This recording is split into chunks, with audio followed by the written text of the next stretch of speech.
we will start with this prayer for invoking auspiciousness. Om Ajnanatimirandhasya Jnananjanashalakaya Chakshurunmilitam Yena Tasmai Shri Gurave Namaha. Nama Om Vishnupadaya Krishna Presthaya Bhutale Srimate Bhaktivedanta Swaminiti Namine. Namaste Saraswate Deve Gauravani Pracharine Nirvishesha Shunyavadi Paschatya Deshatarine. Jai Shri Krishna Chaitanya Prabhu Nityananda Shri Advaita Gadadhar Shivasadi Gaura Bhakta Vrinda. Hare Krishna Krishna Krishna Hare Hare Hare Rama Rama Rama Hare Hare. Om Namo Bhagavate Vasudevaya. Om Namo Bhagavate Vasudevaya. Om Namo Bhagavate Vasudevaya.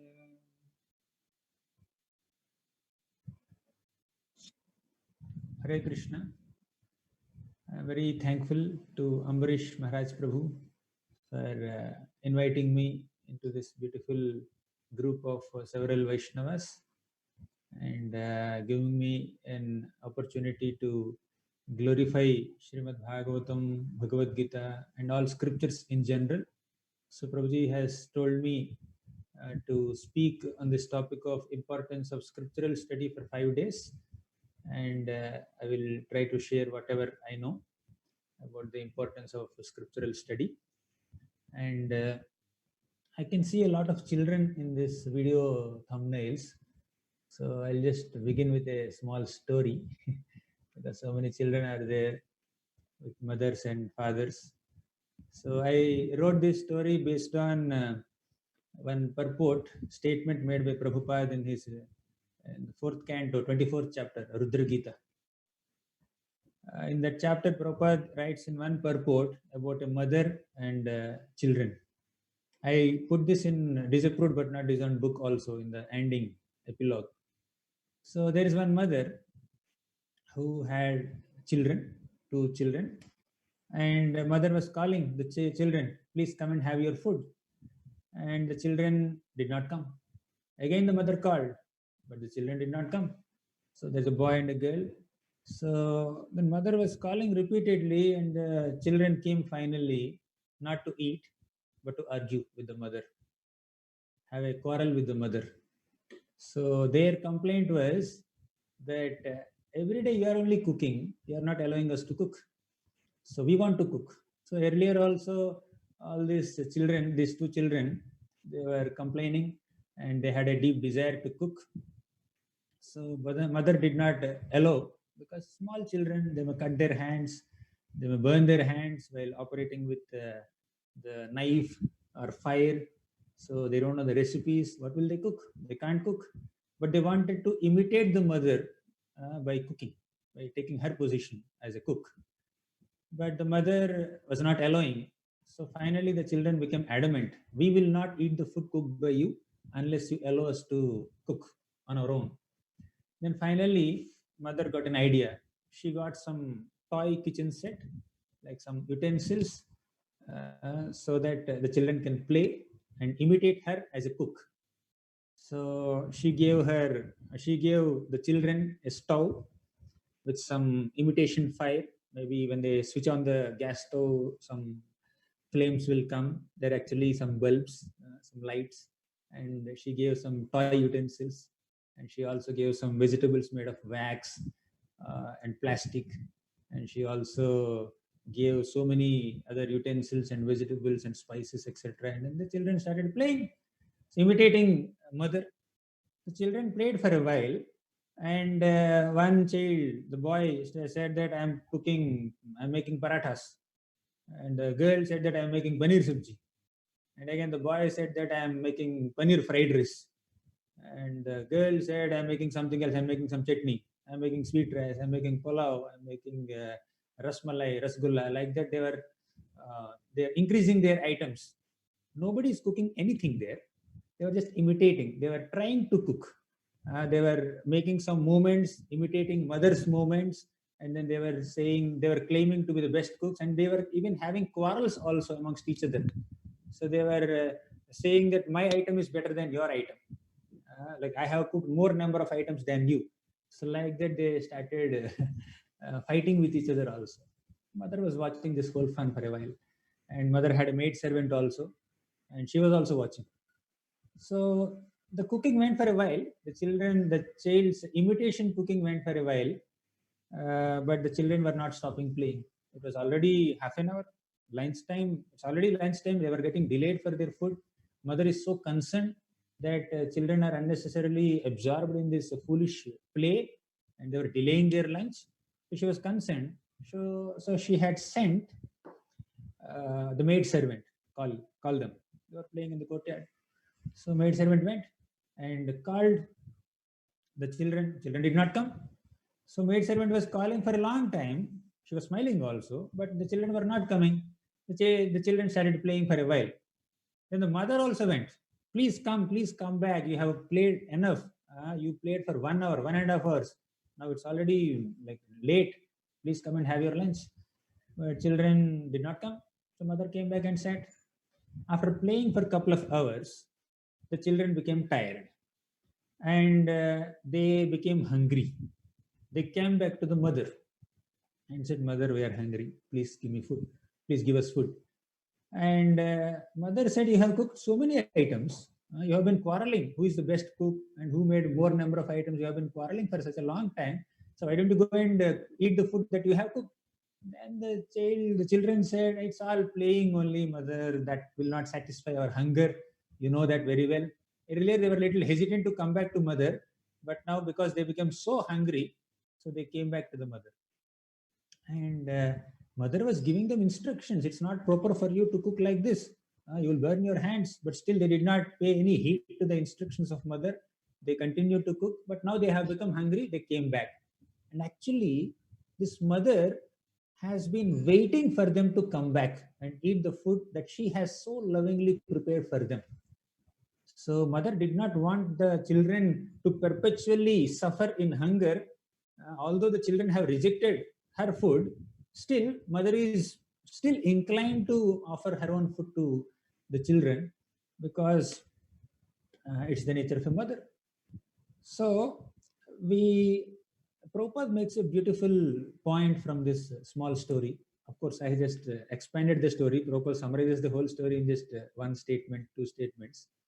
So actually, Krishna is our supreme father. He is like our supreme mother and supreme father. Krishna says in Bhagavad Gita, Mamaivamsho jiva loke jiva bhuta sanatanaha. All the living entities are my fragmental parts. They are my amshas. They are my children. So we are all children of God. So Krishna is like that loving mother.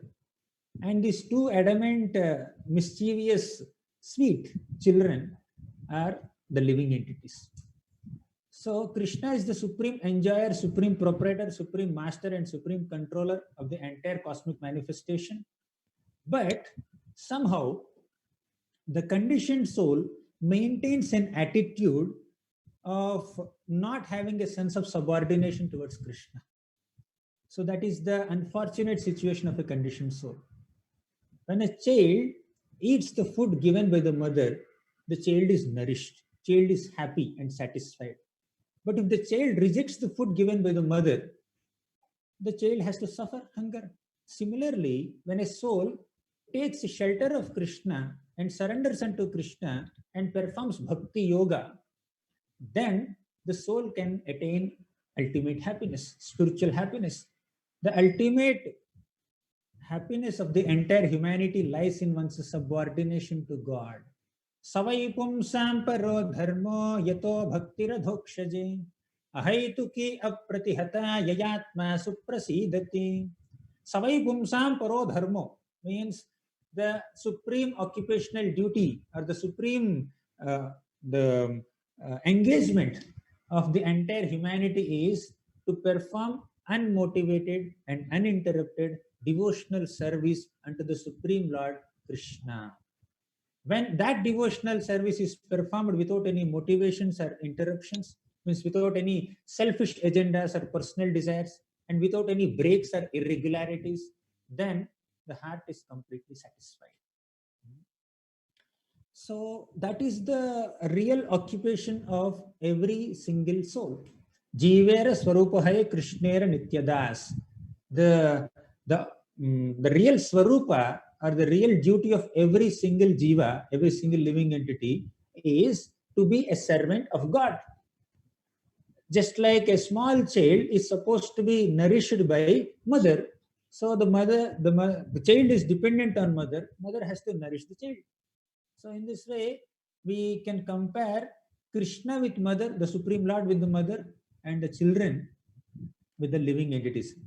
The mischievous children who do not have an inclination to surrender unto God. So that is surrender unto mother. So they are compared to the conditioned living entities.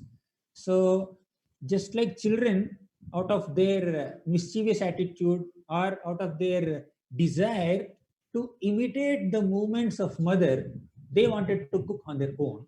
Similarly, the conditioned soul also tries to enjoy like Krishna. Krishna is the supreme enjoyer, proprietor, master, controller. And the living entity says, why should I serve Krishna? Why should I take shelter of Krishna? I also want to be independent, controller, master, proprietor, enjoyer. So that independent mentality of a conditioned soul keeps that conditioned soul in this material world.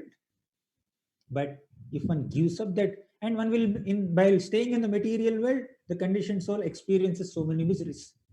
So there are 5 ways in which Krishna reclaims these conditioned souls. Now, what did the mother do when the children are saying that we will cook on our own? The mother said, I will give you some toys. You play with the toys. You take this toy kitchen set and then play. So just as mother gave toy kitchen set to the mischievous children who wanted to imitate her movements, similarly, Krishna will give material world. He creates this material world so that the living entity can enjoy. Now the children, they are curious what it means to be a cook. They can't be cook. They don't have the knowledge. But they want to imitate the movements of mother and they have some curiosity. So mother has to fulfill that curiosity. Similarly, the conditioned soul has a curiosity to imitate the movements of God. So Krishna gives them an opportunity by creating this material world and gives them some independent mentality and some kind of facility to enjoy separately from him. So the toy kitchen set is equivalent to this material world. We can be enjoying in the spiritual realm, but we are in this material world.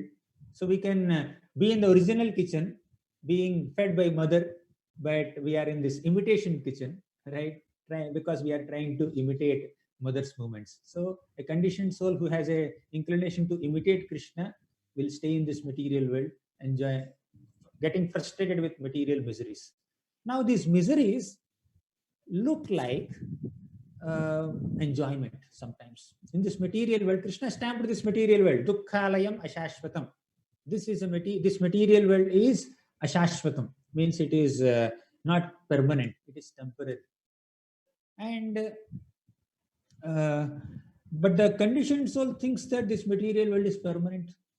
This is my house, my relatives, my property, my designation, my education, everything is permanent. So a person may feel, out of illusion, a person may tend to think that these are all permanent.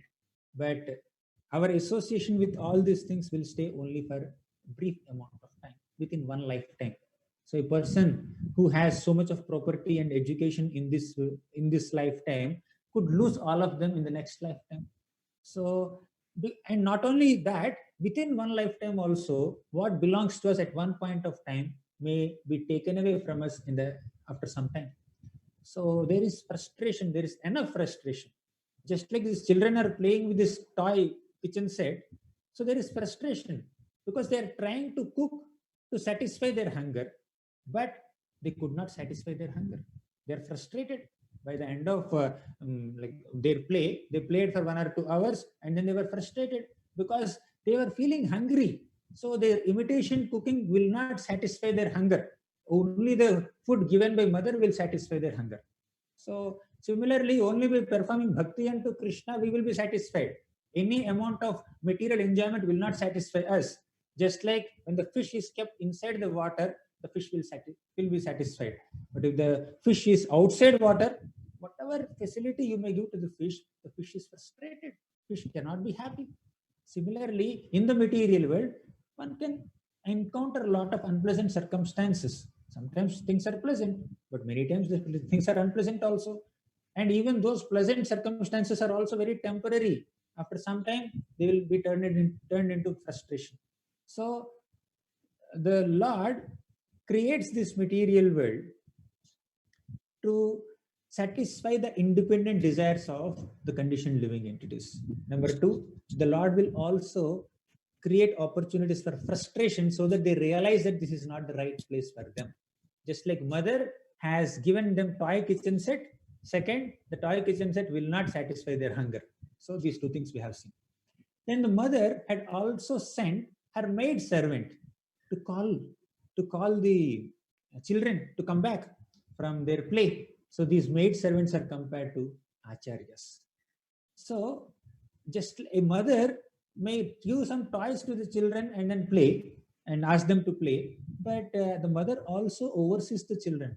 Just like the Lord may keep us in the material world because we have an independent mentality, but the Lord will keep a watch. We keep an eye on us. He stays right within the hearts of every single living entity as super soul and monitors our actions and notes down our desires. And he is sarvasya chaham hridisannivishto mattah smritir gnanam apohanam cha. He will give us remembrance. He will give us knowledge. He will give us forgetfulness. He will give us everything. So as super soul. So mother, although the children rejected her food and they wanted to play separate from mother, they wanted to cook on their own, still the mother is kind towards the children and the mother keeps a watch. Similarly, although the conditioned soul is disinclined to a sense of subordination to Krishna, Krishna will still keep a watch over them by staying right within their hearts as super soul. And time to time, Krishna will send his representatives, the acharyas. Just like the mother had sent the maid servant to call the children back, similarly, Krishna will arrange for several Vaishnava acharyas like Ramanujacharya, Madhvacharya, with the Lord. Okay, so but acharyas, this is the third way of reclaiming the conditioned souls. And mother herself will give instructions, give counseling to the children. So that mother's direct instructions are called scriptures. So just like mother gives good advice and disciplines the child with her good suggestions, similarly the in the scriptures. So scriptures is the fourth way. And the fifth way is just like mother personally came to take the children away, similarly the Lord will personally descend in various incarnations, or he himself will come to reclaim all of us. So in 5 ways, Krishna tries to reclaim the conditioned souls. Number 1, creating this world. Number 2, arranging frustration so that we realize that this world is not meant for us. Number 3, he sends the acharyas. Number 4, he sends scriptures. In fact, number 3 can be scriptures. Number 4 can be acharyas, because he sends scriptures and he will send acharyas to elaborate on the scriptures, scriptural principles. Number 5, he himself will come to reclaim the conditioned souls. He comes in the form of various incarnations. So there could be many other ways also. I just mentioned just 5 ways based on one purport of Prabhupada, multiple purports of Prabhupada, and the story which is based on that one purport of Prabhupada in 4th canto, 24th chapter. So scriptures are a very effective way in which the Supreme Lord tries to reclaim the conditioned souls, to take all of us back to the spiritual world. Krishna says in Bhagavad Gita, Yah Shastra Vidhimutsrujya Vartate Kamakaratah Nasasiddhima Vapnoti Nasukham Naparam Gatim. Yah Shastra Vidhim Utsrujya. Whoever gives up the rules and regulations and prescriptions and prohibitions or do's and don'ts mentioned in the scriptures, vartate kamakarataha, and whoever disregards the scriptures and behaves whimsically without paying any heed to the scriptural prescriptions, nasasiddhimavapnoti, such a person cannot become perfect. Na sukham, he will not be able to enjoy. Na paramgatim, he will not go back to the spiritual world. So we have to, especially human beings, must align themselves according to the scriptural rules and regulations. What is good for us, what is good for humanity, is actually described in the scriptures. Scriptures are like manuals. So we have several wonderful scriptures: Bhagavad Gita, Bhagavatam, Sri Chaitanya Charitamrita, Bhakti Rasamrita Sindhu. These are like prominent literatures for Gaudiya Vaishnavas. So Gita is like ABCD. So Gita has everything. So there are so many wonderful principles given in the scriptures, in Bhagavad Gita especially, for leading a proper life in this world and preparing for a spiritual and eternal life after quitting this world. So scriptures teaches two things. Number one, how to live in this world. Number two, how to leave this world. So in the Srimad Bhagavatam, Parikshit Maharaj met Sukadeva Goswami right in the first meeting. The first questions that Parikshit Maharaj had asked Sukadeva Goswami were: number one, my dear Sukadeva Goswami, what a person is supposed to do throughout one's life. Number two, what a person is supposed to do at the time of death. So entire Srimad Bhagavatam is an answer to these two questions: how to live in this world, how to leave this world. So we have to leave this world one day, and we have to live in this world as long as we are predestined to stay within this one body. So there is some lifespan for a person within one body in certain geographical location, within certain association. So one has to live. So how to live and how to leave this world? So these are the subject matters of the scriptures, and Gita also answers these two questions. And I'll give another example. There's a cup of milk, and you have five senses. There are eyes, ears, nose, and tongue and hands. So now your skin.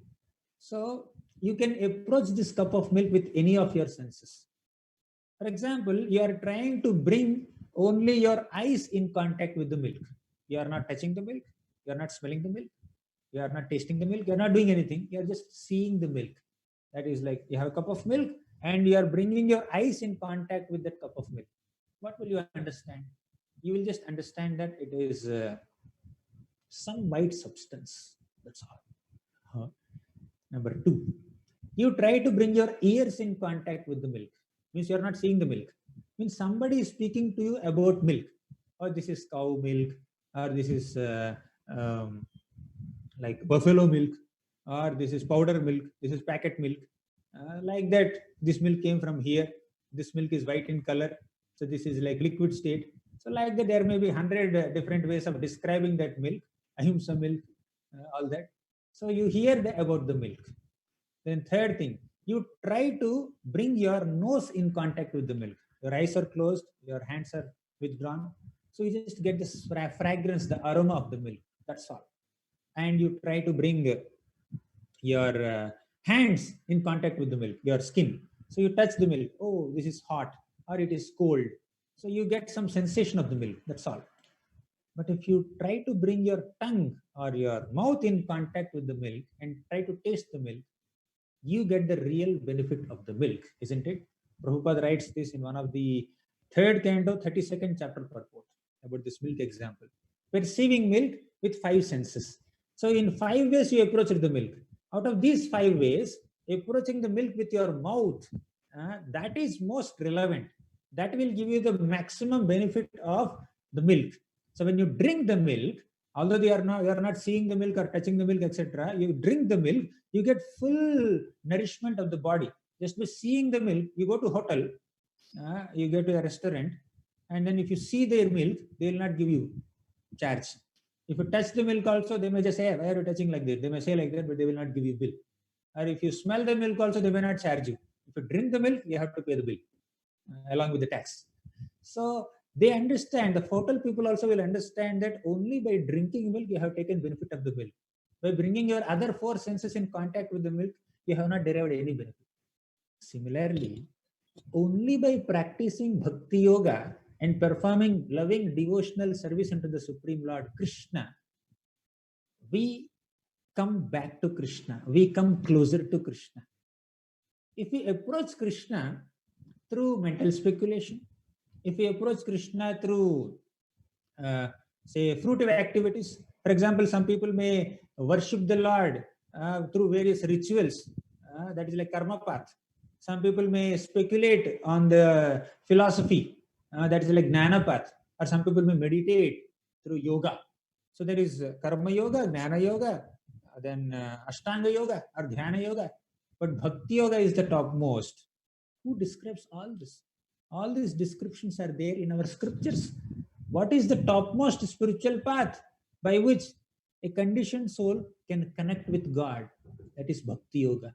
So that bhakti yoga is specifically glorified in our scriptures. Krishna describes in Bhagavad Gita karma yoga, gnana yoga, then ashtanga yoga, but finally establishes bhakti yoga is the topmost spiritual path. Even all other yogas are also dependent on bhakti yoga. They have to culminate in bhakti yoga for their success. So scriptures give us a clear direction of how to reach God. So scriptures show us the path back to Godhead. So similarly, you may try to figure out the goal of your life through many other ways. Some people may practice so many things. I want to do something. So what is the criteria for me to do it? My mood. I feel like doing it, so I do it. So that's like one way. Like animals do it. Animals have sensual urge. They may not have logic and reasoning or scriptural guidance or some teachers or gurus, but animals have a urge to do something. So based on their mood, they may do things. And some people may do things based on, say, tradition. My ancestors have done it. My parents have done it. My grandparents have done it. It's like our family culture. So I'm doing it. So that's like another way. So based on our mood, we may act. Based on the tradition, we may act. Or based on many other criteria are there, we may act based on all these things. But some people may use logic. Some intellectual people, philosophically inclined people, they will see logic. Okay, is it logical thing to do? Okay, let me do it. So some people may follow the recent trend. So everybody is doing it, so I will also do it. So trend, mood, tradition, logic, there are so many reasons for you to do some activity. But now trend may change, tradition may change, and mood may change. Your logic may change. You have your logic, someone else will have a different logic. And tradition, you have your tradition in your family, someone else has some other tradition. Of course, some traditions are very good, but some traditions could be simple, superstitious traditions only. Just like Krishna condemned Indra Puja. Why are you doing this? It's a tradition. What tradition? You worship Govardhan. Stop worshipping Indra, like that Krishna said in Govardhan Leela. And mood may change, logic may change, tradition may change, trend may change. Today something is style, and after 2 years, the style may change. But scripture will never change. So scriptural principles are eternal. 5,000 years back, Krishna has spoken Bhagavad Gita to Arjuna in the battlefield of Kurukshetra. After 5,000 years also, we are reading the same scripture for guidance. Which scripture or which book is so popular that after 5,000 years also, it is a bestseller? So the book that is relevant some 100 years back will not have relevance now many times, right? Or people may not be able to understand or follow it.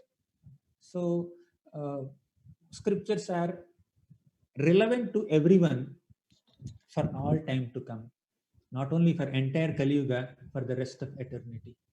So it's already 2:18, and we have so many things to discuss. We have 4 more days also. Okay. So thank you very much, Gauranga Darshan Prabhuji. Srila Prabhupada ki Jai.